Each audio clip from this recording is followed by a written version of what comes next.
This will be my third year coaching for Olentangy. I've coached for 6 years overall within a couple different programs altogether.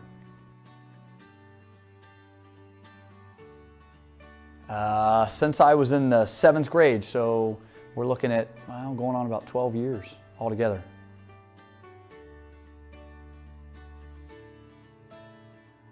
I started when I was, that would have been 11, yeah, something like that, 11 years old.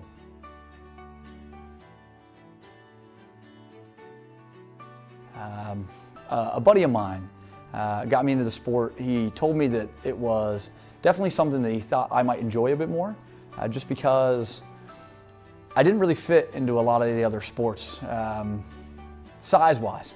Football wasn't going to happen, basketball same way. So this gave me a little bit more of an independence to carry myself into a little bit more success.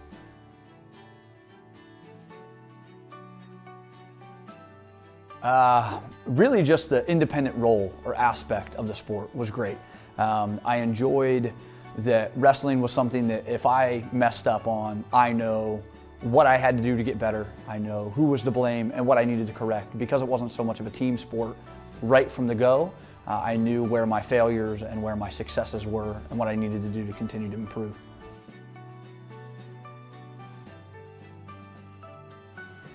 I think that toward the end of my high school career, I never really was hungry to compete until I got toward the end of my high school career. And then I noticed that a lot of my friends were going off to division programs, whether it be Ohio State, and I didn't really have the drive to go and compete in a division program, but I knew that I still wanted to do it. And that was the first time that I kind of really knew that I enjoyed the competition aspect of it, but I also enjoyed just working.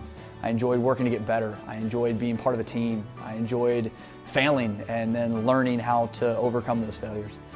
So that's when I really knew that I was hooked on it pretty much for good. The mental game.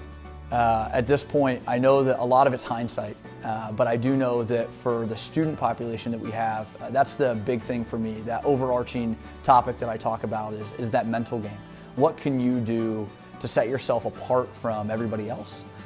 Isn't necessarily going to be physically inept or talented in any way, but if you're mentally able to break down some barriers, a lot of successful things can happen. The grind, the everyday, the monotony, the consistent just go, go, go, but it's the vital aspect of what needs to happen in order to get to where you want to go. But that grind is consistent. It's not 6 days a week. It's not only when you're at practice. It's when you're home. It's the early morning runs you're doing without anybody else there. It's the extra lifting that you're getting done in the side or in the off season. It's all the stuff that you're doing to yourself and that your team is just kind of helping you get a step closer.